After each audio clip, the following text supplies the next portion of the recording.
السلام علیکم ورحمۃ اللہ وبرکاتہ۔ نماز میں دل لگانے کا طریقہ۔ نمبر 1، جب نماز شروع کرو تو زمین کو دیکھو۔ اس کا فائدہ یہ ہے مرنے کے بعد ہمیں اسی زمین کے اندر جانا ہے۔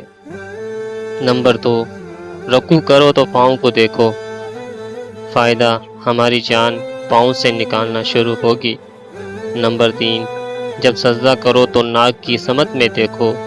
اس کا فائدہ، مرنے کے بعد سب سے پہلے ناک ختم ہوگی۔ نمبر 4، جب بیٹھ جاؤ تو نظریں جھولی میں ہونی چاہیے۔